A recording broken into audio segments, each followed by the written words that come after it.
Well,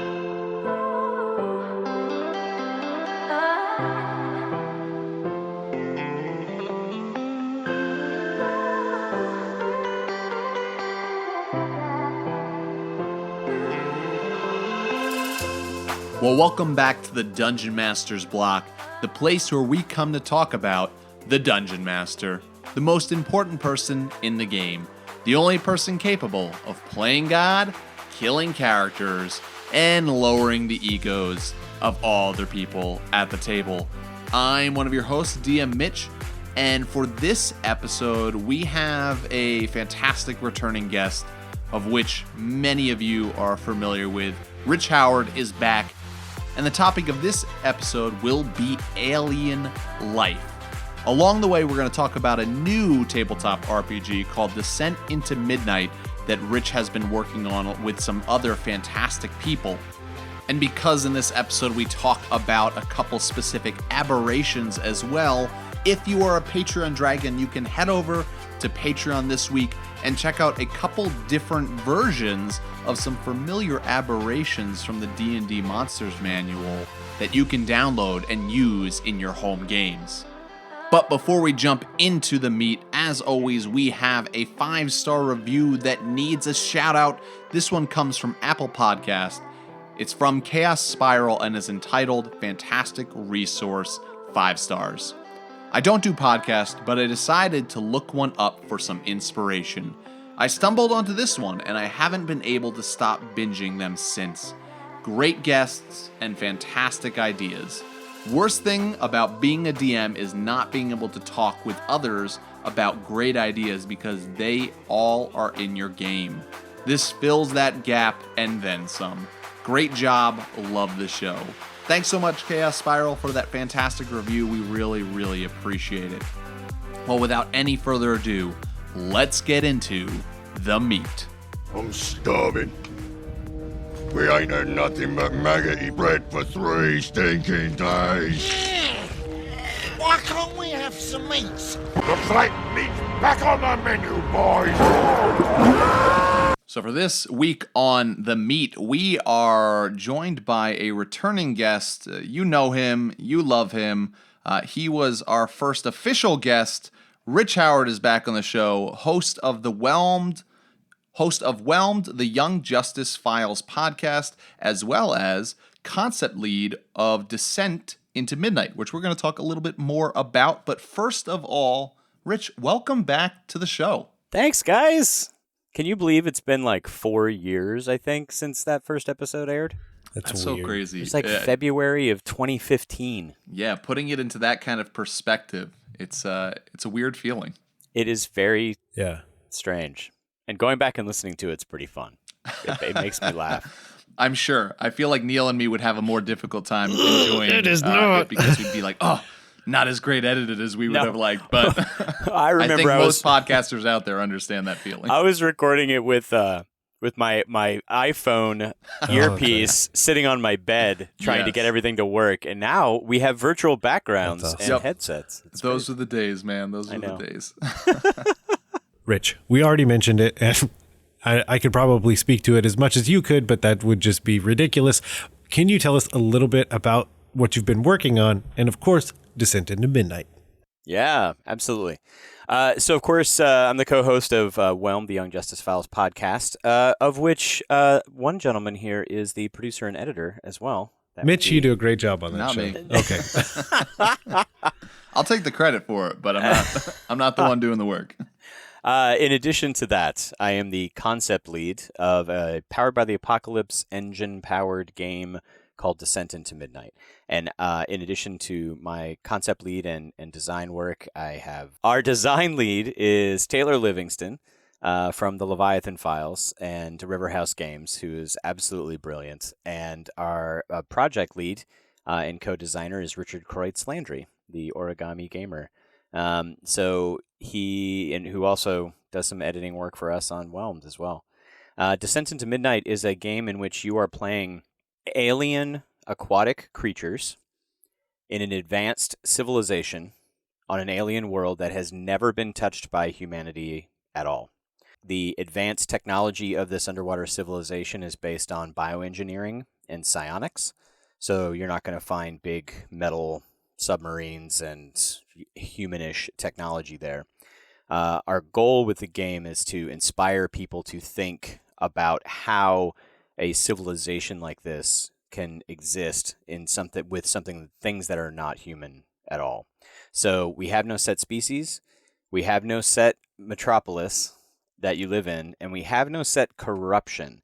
The characters are playing psychic trained guardians that are defending their community, their friends, their family from some either physical, existential, social, or all of the above corruption. And that corruption could be in games in the past, because the corruption is brought to the table in each game is created by the players at the table during basically, character generation session 0.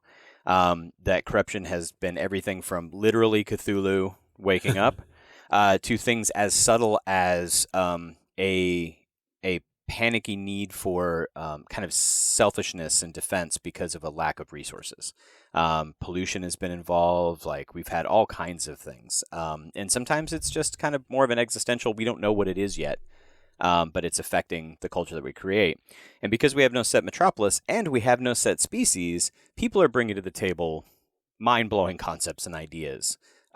People are using the game to actually really, apparently, question the idea of what is a character. So we have had what we expected, which were things like, oh, I want to play an octopus. I want to play a squid. Or I'm going to play a mashup of sea lion front body with a squid lower body or whatever. And I'm like, okay, yeah, I get that. I had a player at Gen Con say he wanted to play the psychic reservoir in which the regrets of people who have found grace and peace go into. I'm like, great. Who's your cousin? Right? And the cousin and his mom all came into it. So he was laughing. He was like, I can't be the only, manifested concept in this whole city. There's got to be more of us. Somebody here played the psychic. The what was it? The echo. Basically, I was a dolphin that got some accident, and so then I was just the echolocation of the dolphin. So then you knew if I was either there or not there because you could tell. Right. Pretty but classic. That's it. Like, I had no physical body because I got blown up at some point. Right. So from the character generation that people bring to the table with whatever, we tell people, the only thing you got to bring to the table, a couple of dice, pencil, and whatever thing that stuck out at you when you watched that documentary that one time when you were 7 that either horrified you or fascinated you that you can't get out of your mind, bring it to the table, own it, put it into the culture. It's been an incredible experience. It's more than I could have possibly imagined having a degree in marine biology. We have pretty much every single game that I've run. There's been someone who says, I don't know anything about marine sciences. And it's like, it's all fine. It's use science as inspiration. You don't need to, but it's an alien world and there's psionics and there's all that kind of stuff. You want to play a tuna, play a tuna. He's got enough telekinesis to move things around. It's perfectly fine. It's a very Dark Sun Athos kind of a thing where everybody has a little bit of psionic power to compensate for these narrative issues. But inevitably, that person who says they don't know anything about marine biology brings some bizarre thing that no one else at the table has ever heard about to the table. And they'll describe like, oh, well, there's this thing that I heard about. And of course, they think it's common knowledge because they saw it on that documentary that one time. No one else at the table has heard of it. And now the person who said they don't know anything about marine science is literally teaching people at the table marine science. It's actually, it's just an incredible experience. And the emotional impact of the game has been also something more because people really push the envelope to where they feel comfortable on things like the corruption and how they relate to their community and this thing that they've created. It's been an amazing experience. So my initial reaction to everything that you just shared, Rich, is that number one, like, this is it. Like, if you have been listening to the Dungeon Masters block from the beginning, first of all, thank you for for being with us that long, especially if you were listening to it like as it was airing. Thanks for still being with us. And if you were one of those many people I know that wrote in and got, I'm going to use the word giddy over a Rich Howard episode and the sharing of all of his wisdom and knowledge on marine biology. Like, I feel like this is it. After 4 years, it's here, the game that's going to be right up your alley if you were one of the ones who was excited. And I also love that like everything you're saying is taking that idea of player agency and just like turning it up to 11. It's beyond player agency. It's player like campaign, one-shot world creation that really just sets that game, and it's fantastic. I'm super pumped for this. And if you're pumped for it too, the Kickstarter for Descent into Midnight will go live on February 15th. So be sure to head over to Kickstarter and show your support to Rich Howard, to Descent into Midnight, and all of its creators. All 10 playbooks that are currently under production right now, or being playtested, are all available right now.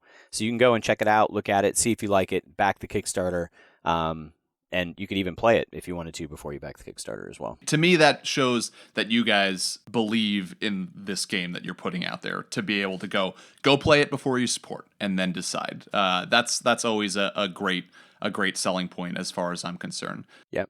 The Kickstarter will also have links to a number of actual plays that we've already had and have already been aired on a number of podcasts. You can go listen to a few things.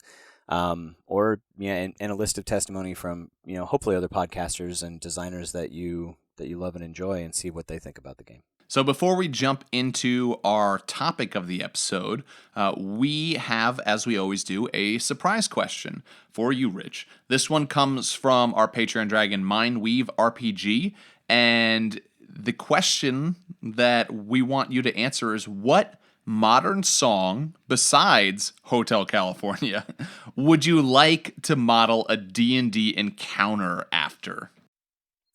Oh, interesting. I got one. Usually these surprise questions, nobody knows how much dead air gets edited out of me waiting to answer these questions. There is a song called, and it's right on topic too.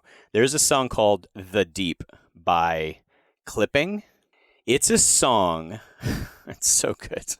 It's a song that is a story based on the idea that the slaves, particularly the pregnant women, who were brought over from Africa into the States, that were thrown overboard, gave birth to children who adapted themselves to underwater and created an underwater society.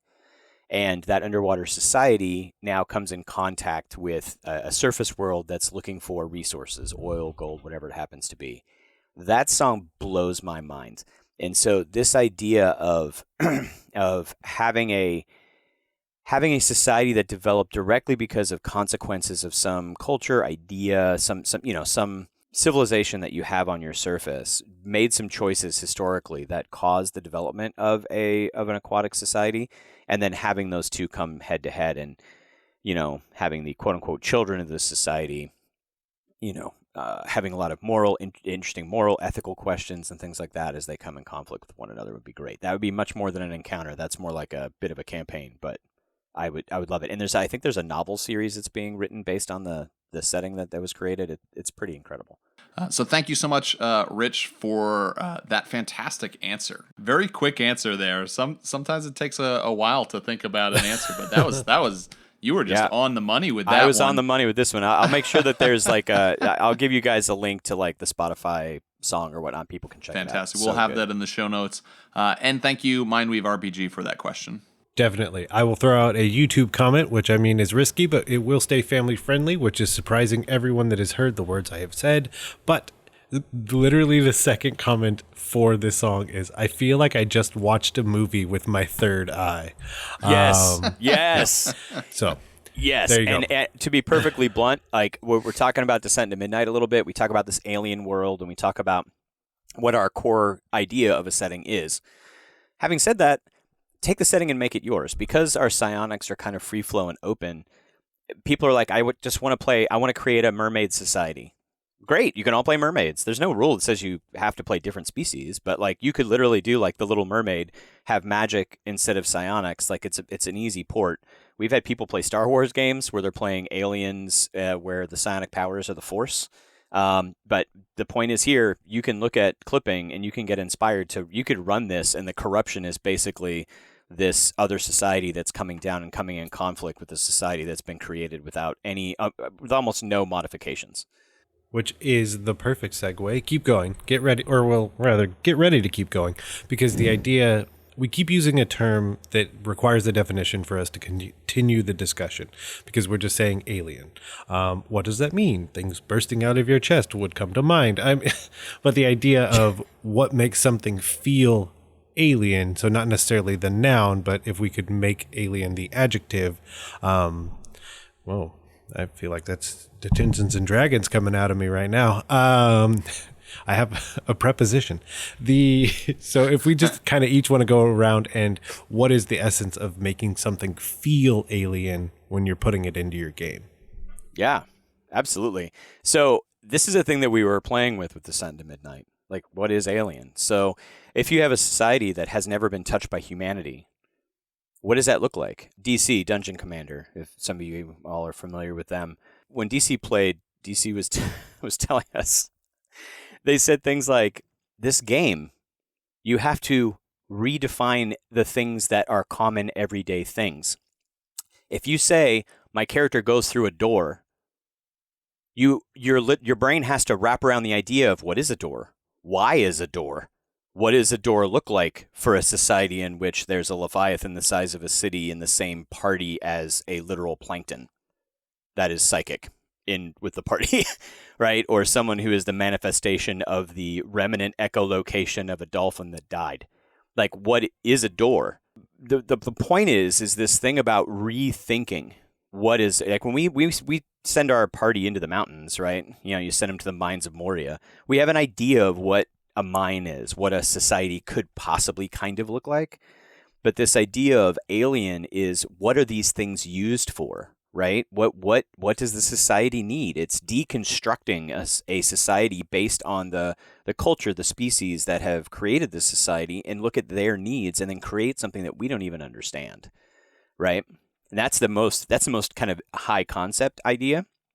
But then there's also the idea of something like, even from D&D's history, the Expedition to the Barrier Peaks. You want to keep it kind of straightforward, right? An Expedition to the Barrier Peaks, if those people out there who don't know what this is, this was a tournament module that was created in the 70s, where very early. Yeah, a crashed spaceship had crashed into some mountain range and had been buried, and had been, like, basically everything in it was in suspended animation until an earthquake or something woke up the spaceship, and these alien creatures from this alien zoo that were in this spaceship were coming out, and the party had to go and figure out where these strange, bizarre creatures came from. Creatures like the Boule came from this game, the wolf in sheep's clothing, Vegapygmies, those all came from that particular module. The reason I bring it up is there were these visuals. It was one of the first times that a module had these pictures and visuals. But they would hand you, like the DM would hand you something that looked like a pistol, and you would use your in-game, like out-of-game knowledge to go, oh, well, I hold it like this, and I point this end at someone. But the way that the thing is designed, it would break expectations. So you think the pointy end would shoot towards someone, but really it comes out the back end. So you'd pull the trigger or squeeze the handle and you would get shot, right? So it was this idea of taking and playing with expectations from our world and making the players rethink how they're going to approach something and what it may or may not do. Neal, I think when I think of aliens, especially like putting them into a fantasy setting, the thing that immediately comes to mind is that these creatures, whether they are intelligent or they're beast-like, just the fact that they either didn't come from here or don't belong here. Maybe it's both. And thinking on D&D terms, I also think of right away aberrations as being the perfect place to go and look at these aberrations that are in monster manuals, Volos, whatever it is, as great examples, and ask yourself where do they come from. Some of them will have lore that's totally like describing where they come from. Some of them it's more ambiguous, which allows you as the DM, and even the ones that say where they come from, right? Like it's totally up to you in your homebrew world where they come from. But to ask yourself, where do they come from? Why are they here? Are they stuck? Are they here for a purpose? But even the aberration description in the monster manual starts out the very first line, says aberrations are utterly alien beings. Yep. And then it goes on from there. But like that's a perfect place to start. And if you're creating alien creatures for your homebrew worlds, like aberration is the first place that I would go to for that inspiration. In fact, like keeping on that same theme, the Intellect Devourer and the Mind Flayer both started in Expedition to the Barrier Peaks. There's a Mind Flayer that's wandering around, and that's the first time that Intellect Devourer horrified me. Yes. Oh, yeah. When it was run for me the first time, I was like, what is happening right now? Get out of my head. Literally and figuratively. Both. Please. Yes. Wow. That's Yeah, awesome. so that's where these things came from. This idea, I think, of aberrations may have started, well back around that era and idea, and we think about things like, the aboleth and the mind flayers and aberrations as these non-human things, but we also often think about them as non-human, meaning it ends up being non-human meaning evil. Right? Mm-hmm. Like so alien that we don't understand their motivations and they really want to climb inside our brain pan, right? Or they want to eat our brain or whatever it happens to be.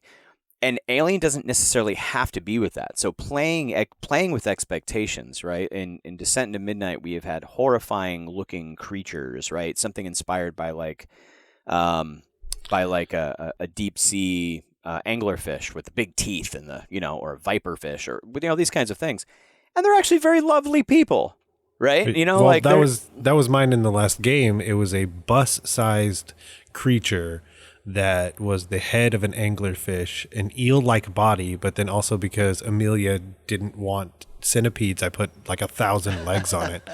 But it was just the mode of transportation for the city we built. That's it. Right. A sapient mode of transportation. It was like Trolley from Daniel Tiger. Right. Yeah. Except an anglerfish.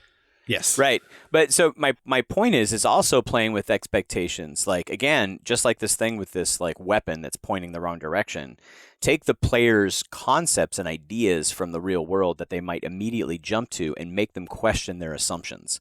And one of those assumptions could be like, well, Neal did this in the Underdark game that we played on Don't Split the Podcast Network. We ran into a mind flayer, and every one of us were absolutely horrified. Turns out he was a very nice guy. So, there was a reason why he had been disconnected from the central mind, and there's like a whole story behind him. But I didn't know what to do. Like, I had to check in with my like moral and ethical expectations about what this person was, right? So maybe Alien is also playing with other expectations besides just culture and, what mode of transportation they use and what do their clothes look like and what is a door. But what are their motivations and how is it questioning what you think? Yeah, I think that's a good point. Too often as dungeon masters, especially we think of like the encounter ideas and like these are going to be an obstacle or just a straight up evil monster. But if you're really thinking, okay, how do I introduce like this cool idea of like, where am I first going to introduce an awesome idea of aliens in my homebrew setting? As we're talking, I'm like, dude, flumps are wonderful. Yeah. Like they're Absolutely. They're an aberration. What if flumps like in your homebrew world, perhaps you have to ask yourself, where did these things come from? They're so strange, and yet when you start to go, what is the purpose? Why are they here? Are they from here? Probably not. I could see flumps perhaps being from the same place that beholders and mind flayers came from. Perhaps they came together, but flumps are trying to be helpful, or perhaps flumps are the secret resistance against the beholders and the mind flayers from taking over your homebrew world, and they act as guides to adventurers to help them keep those those terrifying alien creatures in check. I love the idea of coming and encountering a flump and him leading you back to like his little flump society, which is perhaps inside of a strange chrome dome that is buried beneath the earth, and there's flashing lights inside that you're just your PC is going to be like, this is weird, this is a strange magical thing, but then the players are all going, alien spaceship. Right, exactly. There's actually, if you're playing earlier editions like 3.5 or Pathfinder, there's a really great supplement. The book is called Misfit Monsters Redeemed, and it had flumps in it that redefined, like went into depth about what a flump is and where it comes from and how to really use it. It had the wolf in sheep's clothing, which is another kind of joke, almost like a joke, silly creature from Expedition to the Barrier Peaks. Makes it absolutely horrifying. It is like one of the most horrifying things that I have ever seen in a D&D game. Makes you very uncomfortable inside in this really interesting ways. So you can look at other this idea has been explored since the beginning, is my point. From Expedition to the Barrier Peaks, 1st edition, 2nd edition, 3rd, Pathfinder, 4th, 5th, like there are all these ideas that you can bring in. In 4th edition too, they had the idea of like druids and kind of that nature powered, that primal power source was diametrically opposed to really this not just protecting the earth against, say, like encroaching corruption from, like, say, a city, but protecting this reality from other realities that are not natural, like not natural to this dimension, which I thought was a fascinating take on this concept of what a druid might actually be. Like, druids facing Cthulhu is this fascinating idea of what is quote unquote normal, natural for this dimension versus what is alien in another dimension, right? Which I think is incredible. I think one of the words that comes to my mind as we're having that discussion is unknown, because there's a lot of things that you could consider alien when you have a D&D game, but they're known quantity, so they're not. Like bringing in elementals, that is possibly the most alien thing I could think of. If you think of our world and our reality, like there's just a rock creature now. That is the most alien thing like you could think of, because as humans, like we're kind of dismissive of rocks to a degree. They're just rocks, would be a thing people would say. But now it's alive. But everyone knows what an earth elemental is. So it's not really that alien. So I think figuring out those things that are unknown to your players is kind of a good place to draw inspiration from. Yeah. The other thing is, which direction are you going? Because we kind of keep talking about things showing up, but what if your players are going somewhere else? Yes. Because if you go to a completely alien planet, you can change small things on a broad spectrum that makes it feel alien. Yes. Like, what if I think, Rich, this is a conversation you and I had at some point, but what if there are no eyes? What if there's just these pads that like are a different type of sense that is completely alien? And this is an idea that was introduced to me through, and you guys, if you've heard my past episodes, I have talked about this role-playing game called Blue Planet. Which is a sci-fi role-playing game setting, which actually, by the way, is having its 3rd edition, is under production right now, which I'm super excited about. It's been 20 years. But one of the things on this planet, this alien planet they're on, is that this compound eye concept that we developed, that mammals developed and other animals developed here, didn't develop on that world.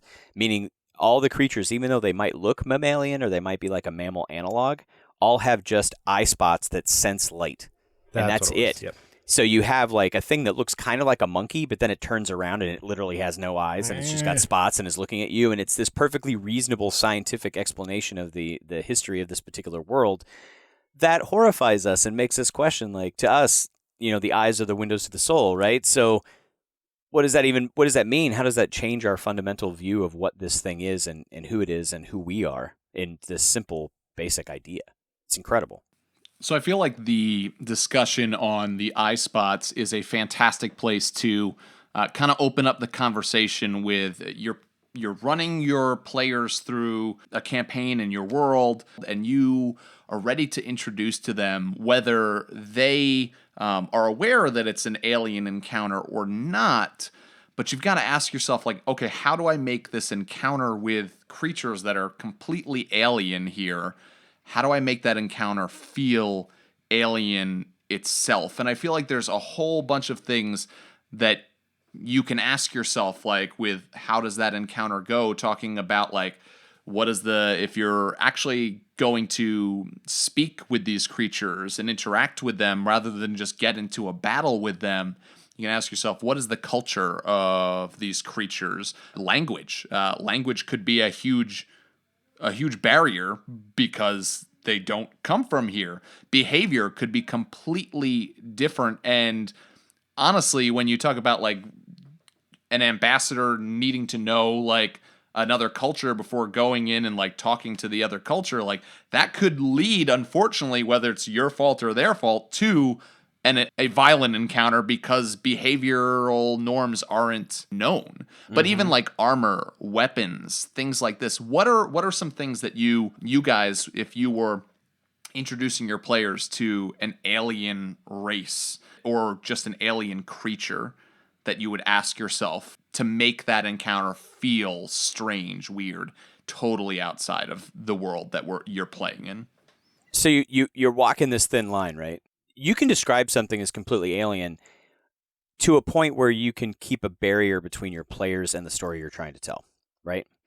So looking at movies that deal with this, and there are a few of them that deal with this, but one of them is the movie Arrival, which is brilliant, and it's these strange alien creatures, these spaceships or we think they're spaceships that have landed on Earth, and the way language is presented and the way their bodies are presented and how they're communicating and trying to communicate with aliens. Like it's literally an alien movie about linguists who take linguistics and try to cross these barriers. And it does lead to some conflict. It does lead to some conflict because of a misunderstanding and translation between languages.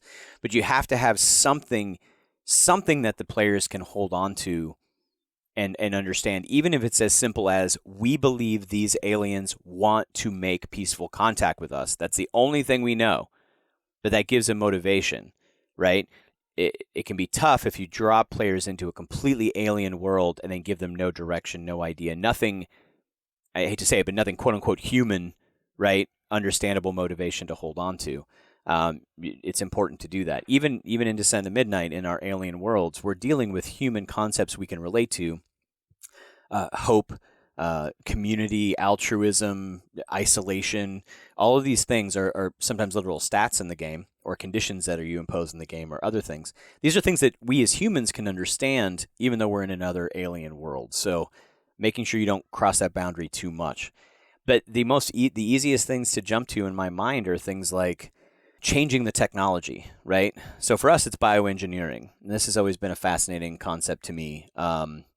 There's a book, I believe it's called West of Eden, which talks about this idea of what if humans didn't develop and the dinosaurs evolved into a sapient, sentient race, and their technology was all based on bioengineering. Like, it was a fascinating idea. If anybody way back in the day played Space Hulk, with the gene stealers and whatnot, their technology is all based on bioengineering as well.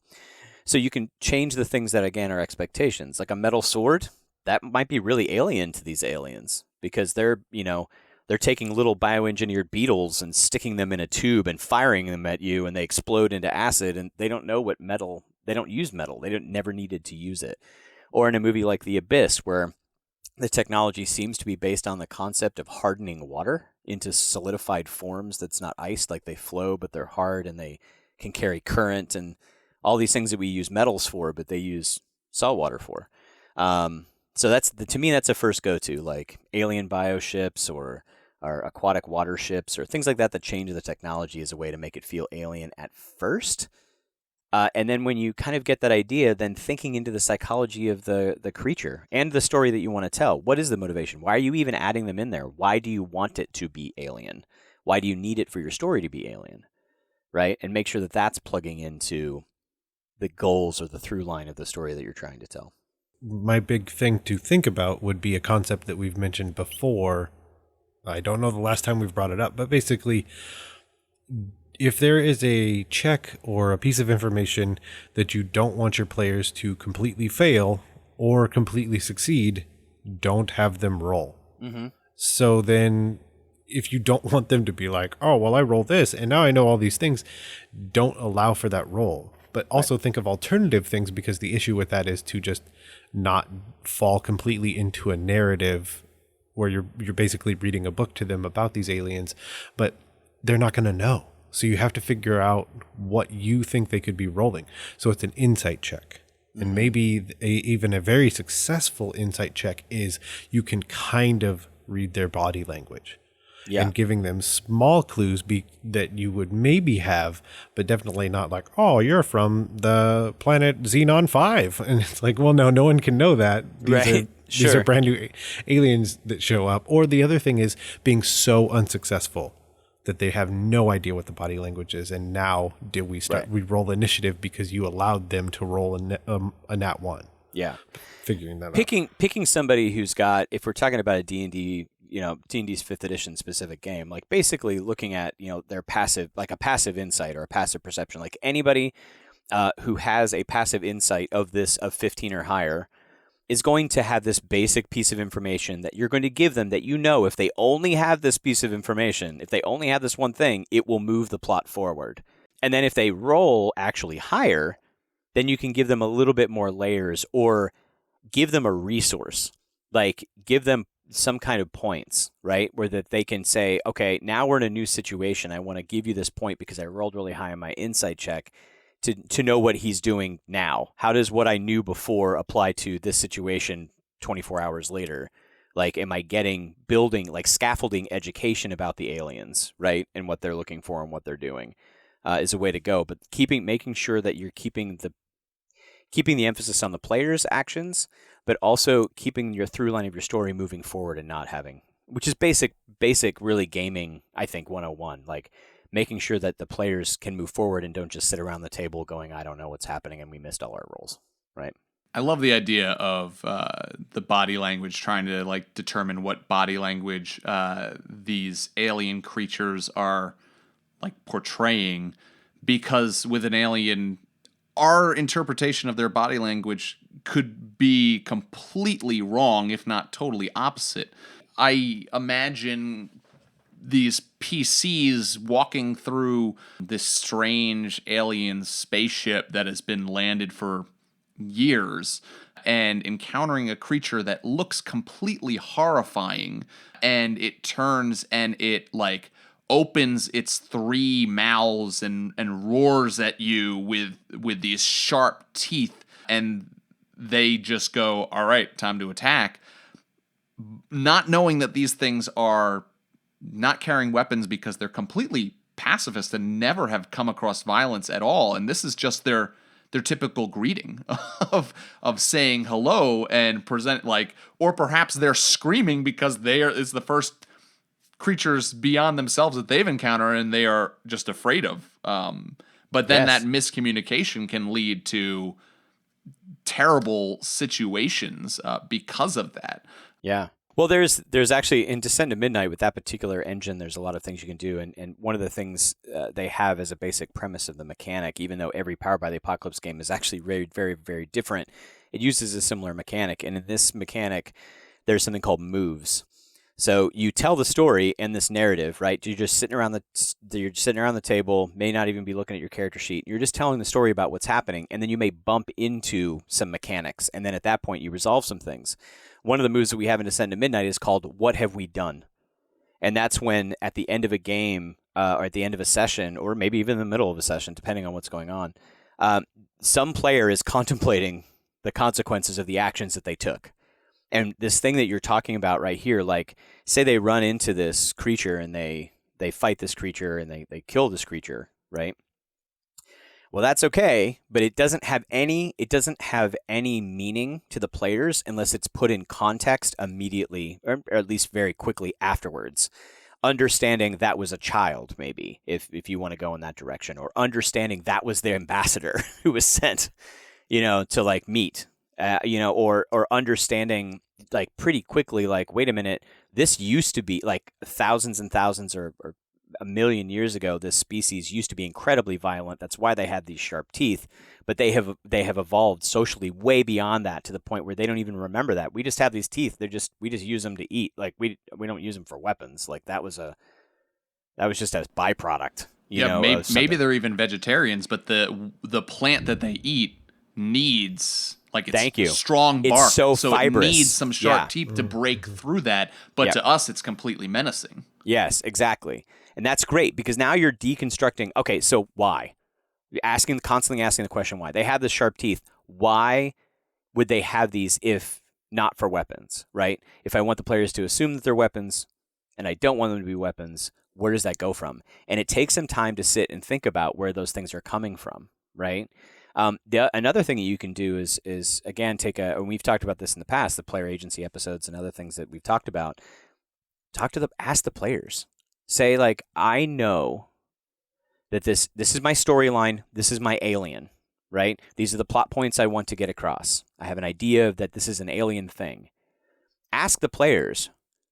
This is you walk into a room and you see this creature, and there's something incredibly alien about this creature. You tell me what about this creature is alien to you, your player. What jumps out at you first about this creature?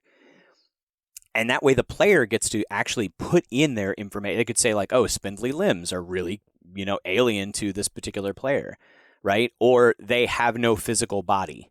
Like, it could be anything. But if your plot points and the general kind of idea or culture that you're looking to get across are bullet points that you can connect, and that's just the set dressing for that story that you're telling is irrelevant, and you can give the players this idea that they can give some extra information that may inspire you to go even deeper with the alien that you're doing. So take some of the work off of yourself and make it even more horrifying for the players by making them mess themselves up. I love that. To go back to technology too, I love the idea that the technology that you can come across with alien creatures can be so advanced that perhaps it's not even detectable to a regular adventuring party who's dressed up in metal armor with metal swords and goes in for the attack, and all of a sudden their sword stops 2 feet from the face of the creature because they have this force field around them. Right. And now they're going, what? We can't even hit these things. Like, what's going on here? Right. And that, for me, I would look at something. So if I have a fighter who's used to fighting, or a barbarian who's cliche, that's cliche, stereotypical, standard barbarian who just likes to fight and kill things or whatever. Hopefully, well, I don't know. You can make fun, interesting characters with that too. But if I have that player who wants to play that character, you can. If I'm going to negate, like, the thing that the player came to the table to enjoy themselves doing, I want to lean heavier into something else that they also enjoy doing to solve the problem, right? So, okay, you're a survival expert and a barbarian, and you love to, like, beat on things. Okay, well, I'm going to take the beat on things out of this encounter, but I want to use other things besides your sword. So I'm going to lean into your survival instincts, tell you something about the animal in which this creature was created from, or that this is really an alien pet, and you realize that it's actually domesticated, and what creature would domesticate this, or something else. So you can make sure that you're not just completely just shutting down a player's, reason they come to the table entirely. Hopefully they're not just a one-trick pony, and you can lean into something else or help them explore some other ideas or their own history or something that makes it interesting for the player.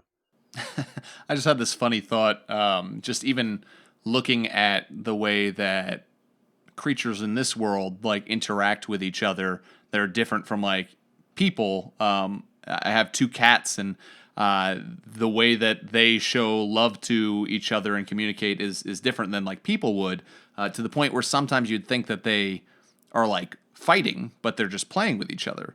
And I imagine, like, having an interaction with an alien creature, and it starts going really well, and you're like, oh, I think we're doing a good job.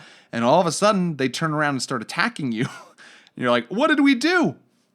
but it's actually just their way of showing affection of like, Right. all right, it's time to wrestle. It's time to Right. spar. This is our way of telling you that you have succeeded in gaining our affection, but then that could just turn so bad so quick Right. without that understanding. Say you have an alien, we go back to these sharp teeth or sharp claws. Maybe now it's part of their social structure, right? In Star Wars and some of the, the earlier novels and stuff, they talked about this idea that Wookiees have these enormous claws. They could just gut you with these claws, and it's something that they had in the past, but and they use them to climb now, like they're brilliant climbers. Wonderful. They live on Kashyyyk with these big. It makes perfect sense. Culturally, if a Wookiee pulls those claws out to use as a weapon, it is a horrifying idea of this loss of control, this primalness of who you are, and it becomes a social and even legal stigma, an issue, right? Even though they have these things, they don't use them, right? And they don't use them for a particular cultural reason. If you have this alien with these big teeth or claws or something, and they also happen to have really thick skin, so they think they're just clapping you on the back or giving you a handshake equivalent, but they don't realize that you don't have, chitinous armor on the outside and are kind of squishy. So they end up hurting someone really badly when they're really just welcoming them, right? Great idea. Fascinating idea. All right, so I think this is a great idea to talk about specific ideas that we have for kinds of quests a DM could send their PCs on based off of alien life, encountering alien life, whatever it is. So do we have any new ideas of adventures based on alien life that come to mind? Yeah. One thing that comes up in Descent to Midnight games periodically is this idea of these traveling beings that are returning to a city for a particular reason. So one of the first times I heard this idea, and it's funny, like certain ideas get reintroduced in in different ways, but one of the games that I ran very early on a couple of years ago when we first started designing had basically whale philosophers that travel around the world and stop at cities. And it's like a holiday for these cities when these philosophers show up. And they impart wisdom and bring news, and they do whatever works, for your city. And then in the instigating event, event was the idea that the whales hadn't shown up for this one city, and they had to figure out what was going on. So this made me think of this idea for maybe not aliens who are trying to invade your world. What if every 1,000 years these extra-dimensional beings or these aliens from another planet or these things like a returning comet come to your world, right? Maybe you know about it. Maybe some people know about it and some people don't. Maybe some people have built up a end of the world, cult about it, and some people are looking forward to it. Maybe there's all kinds of things that could be wrapped up in it, but if it's been a long enough period of time and there's like human elf dwarf conflict in between the 1,000 years of the return, who knows how people view it now, right? But having this thing that may be actually beneficial, or maybe something important, or maybe this alien civilization comes back to the planet to see if you've advanced far enough to, for them to help boost you up in a particular way. Something like that, where you have this returning thing that's happening that people are looking forward to. Neil, you're laughing. The funny concept is they just show up, nah, you guys suck, and then just fly off. Yeah. See you in 1,000 years. They just have a clipboard and they're like, nope, it's just, no, can't go to the next. Okay, we're good. Right. Something to that extent. Yeah, but so using your aliens in a different way than some of the other ways, like, than just an invasion, right? Not that invasions can't be great. And also, what is an alien, right? There was this great Dragon Magazine things, and I talk about it all the time, the Githyanki War, where the Githyanki are invading your particular world. It's so amazing. And the Githyanki are alien, right? They're kind of humanoid, but they have an ancient culture that's from a whole nother dimension and that kind of thing. And their technology is bizarre and weird. And they use a lot of psionics and not a lot of divine magic. And in a D&D world, that's weird, right? At least before Dark Sun. So, yeah, really, really different ways that you can do it. What do you guys think? I have 3 different ideas for cool, I think, adventures based off of alien life. The first is just kind of flipping that script and just going, all right, kind of going along with Descend into Midnight. You're the aliens, but we're going to play the story about how these aliens came to my homebrew world. We're going to tell that tale. I mean, you could do what Descent into the Midnight does there and have your players create a whole new race of aliens that then you can use in your world, or you could tell the story of the Mind Flayers or the Flumps or whatever coming to your world, why they came. Was it an accident? Well, like, and their first days, and maybe let that, if you haven't already determined how that aberration, that alien race fits into your world, let that adventure determine how that race interacts with your world. I love that. The other idea I have is an alien spaceship dungeon crawl. Perhaps it's been there for the longest amount of time, so there's vines covering all the chrome, so you think it's just a plant-filled dungeon until you reach a point and there's some reveal that this is under the vines, under the plant growth, there's something more. And then my final idea is based off of the misinterpretation of behavior.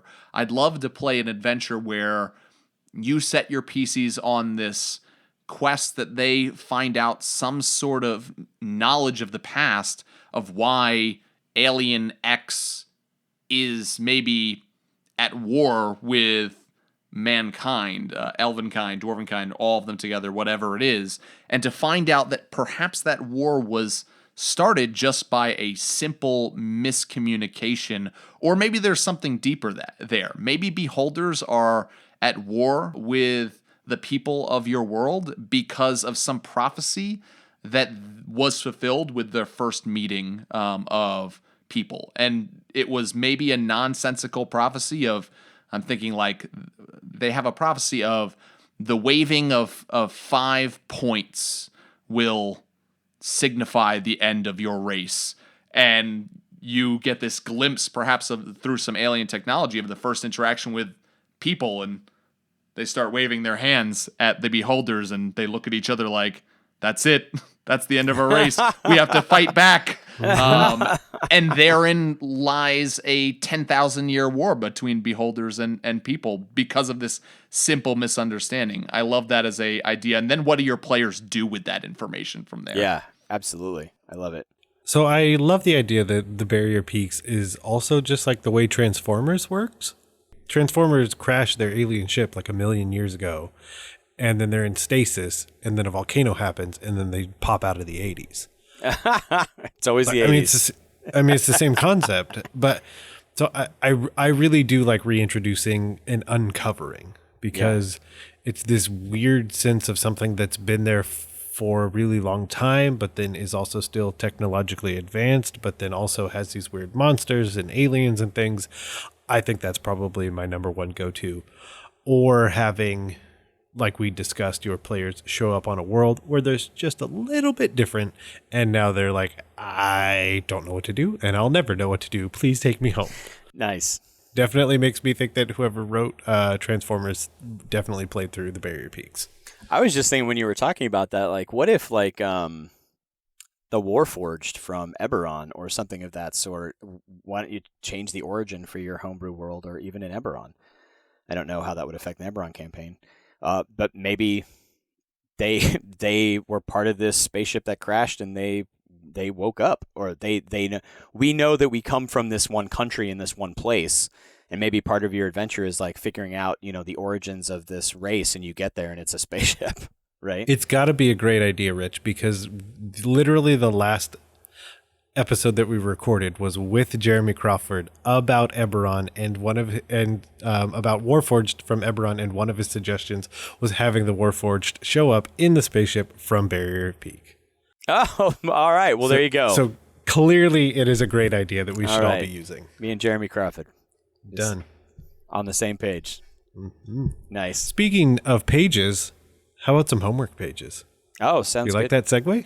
Okay. That was great. Rich, you've already dropped a lot of interesting things, but if you have some more that our listeners could go watch, read, interact with on better understanding how to put alien life in their games. Yeah, absolutely. Of course, Blue Planet. One of the supplements from the original 2nd edition Blue Planet is called Ancient Echoes, and it's a species supplement for cetaceans, so dolphins that have been uplifted. And They do just a brilliant job, even from when it was written back in the 90s. They do this brilliant job of talking about how to not play dolphins as humans in a dolphin suit, how they are different in their ideas, their humor, their all that kind of stuff. It's a really, really interesting read. I highly recommend it. You can get it on PDF. Another thing I wanted to bring up is that Goodman Games is actually bringing back Barrier Peaks. So they are doing a hardback 5th edition updated version with new art and other things as well. And I'll give a link to that. I actually just pre-ordered that. But another book that popped into my mind from that I read when I was a kid that you reminded me of, Mitch, is called Code of the Life Maker. And when you said, what if the humans or the player characters are the aliens? And in Code of the Life Maker, there is a spaceship that crashes on a moon in our solar system. It's either moon of Saturn or Jupiter, that has no oxygen. It's got like a methane atmosphere and blah, blah, blah. And this, it's a factory ship that's made to self-perpetuate robots to actually collect resources and send those resources back to this other alien world, right? But what ends up happening is that something weird happens with the ship when it lands on this moon, and it never sends anything back. And then over 1 million years, these robots actually develop into a culture and become sapient. The thing is, humans go to this moon when they realize there's some signals or something coming from this moon. Humans go to this moon, and the robots that live there think humans are this incredibly powerful race of beings because they're literally walking around in suits filled with oxygen, and oxygen oxidizes and breaks down the metals in these robots. Oxygen doesn't exist on this world for a reason, and it's one of the reasons the robots can perpetuate. So we're walking around in a suit filled with acid, basically. And so it's this different idea of what their religion and what their religion ends up developing, and how they kind of develop these organic creatures that were the machines, while they're the machines that are the equivalent of the organic creatures. My emotional memory of the book is that it was fascinating to me and kind of really flipped a lot of ideas and concepts on its head. It's called Code of the Life Maker. I sent a link over. Of course, Neal, I think, already has a link to that clipping song. You can find lots of things, and we're going to be including a lot of resources in Descent into Midnight too. Depending on kind of how you want to do your alien worlds, there are, like, again, Arrival, the movie Arrival, fantastic movie to look at. How do you make something that's so entirely weird and not human, and present it in a way that can still move plot points forward? And one of the things that they do in there is that they figure out a couple things about the language, and then they skip ahead like 2 months or something like that. And they're like, so in your game, you can be like, oh, you find this little piece of information that you know about the aliens, and now let's skip ahead 6 weeks, 2 months, and now your research, so we don't have to just play through all the research that you're doing every minute, and then this is the extra information that you have to be able to take care of things, or this is the new information I want to give you. These are things that you discovered over time to move the plot forward at some kind of easy pace. I think those are my main recommendations. For me, it's always a bittersweet thing that I feel like most episodes of the Dungeon Masters block, I end going, man, I could keep talking about this. There's so much that maybe even we didn't even cover. And I think over this episode, we covered a lot of an idea of your PCs encountering, coming and stumbling upon, or like intentionally encountering alien life forms. But I want to flip it on its head, and we didn't even talk about like the idea of alien life forms being the ones to initiate that encounter. We didn't talk about alien abductions, things that we could go so much into depth. So I'm going to say, for that kind of inspiration, check out podcasts like Mysterious Universe and all the alien abduction hokey stories that they have on there, and go, how am I going to implement this into a D&D game, or our friends over at Astonishing Legends, but also not just to take the classic, this is a scary thing, but you could literally have an alien encounter where the aliens, whether it's you coming across them or they coming across you, can be a positive thing. I think of go checking out plenty of Marvel and DC comics and how you have people from Earth encountering alien life forms through that. I even think of Hal Jordan coming across that spaceship, but there had been alien encounters previously from that storyline, and perhaps you can create a whole adventure based off of alien life forms giving your players a specific power or duty now that goes beyond your own world. Speaking of podcasts, though, I want to add 2 more to that list because that's a great idea. One of them is called Janus Descending. Absolute must. It's about 13 episodes about 2 scientists who land on an alien world. Another one is the Tides podcast, which is about a marine biology scientist on another alien on an alien ocean world, and she gets trapped there because her submarine gets destroyed, and she's waiting to be rescued, but she's running into things that are not human and they're alien. There's some brilliant podcasts out there. Girl in Space is another interesting one. Ooh, yes. Girl in Space is so good. Go check that out. Or if you're looking for a little bit more stuff on the humorous end, even, you could check out We Fix Space Junk, the kind of Hitchhiker's Guide to the Galaxy kind of style aliens. We Fix Space Junk is great. So Tides podcast, Janus Descending is a great kind of horror, interesting alien situation going on. There's a lot of really good Girl in Space. Go check out some of those podcasts, and who knows what you'll pull out. I mean, they're not fantasy related, they're science fiction related, but you can pull any kind of idea in that out from those brilliant podcasts and put them in. Yep. And I'll hit it fast. Comic book. Go check out Oblivion Song. Basically, it's a device where a dimension is brought. Like 10 blocks of Chicago are switched with like 10 blocks worth of this alien world, and they're still trying to go back and forth and save people. Yes. Game StarCraft, because it shows you 2 very distinctly different types of aliens that people start interacting with at basically the same time. Yeah. Just the mindless or hive mind Zerg, and then the super technologically advanced, almost samurai-like in their way, Protoss. For TV shows, I will kick it way old school. You should go watch The Invaders from the Twilight Zone, and I will tell you nothing more, but you should go do that. Also, watch Rick and Morty. All they do all the time is interact with aliens. It's very comical. It's way over the top, but there's definitely a lot of things that you could draw out of that for inspiration. And super pertinent to D&D right now. Boom. But hey, we have one more question, and it's the most important question, Rich. Yeah. Where can people go to find you on the internet and all the cool stuff you're doing? Nice. Mostly you can find me on Twitter at Umbral Walker, UMBRALWALKER. You can find me there on Twitter. You can also find us through the Descent into Midnight Twitter feed, which is at DIMRPG. That's DIMRPG. You can also go check out Descent into Midnight. You can play it right now. Go check it out. It's descentintomidnight.com.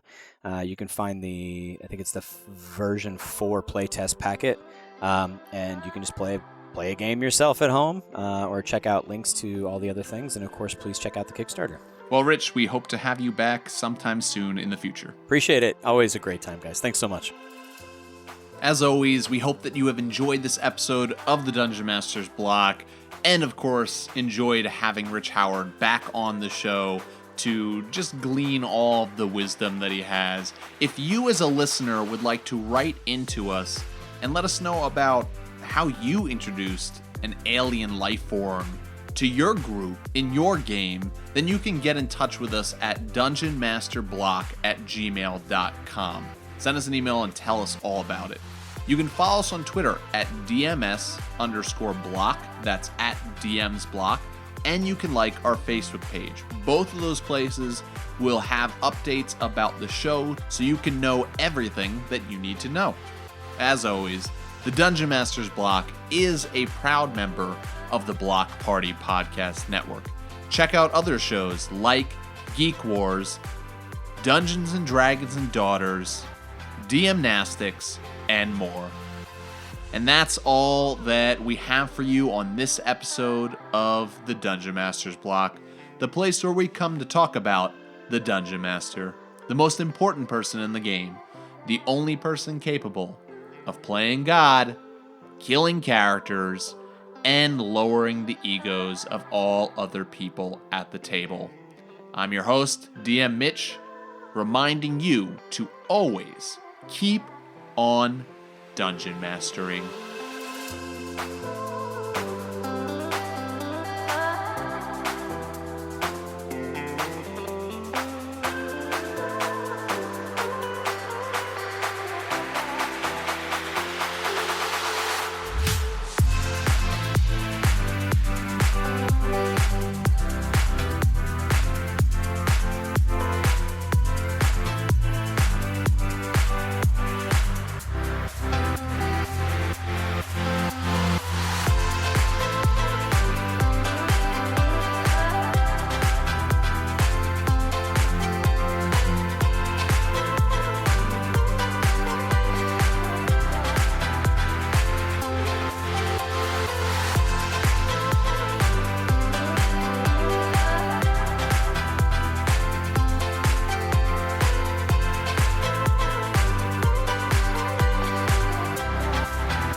Goodbye.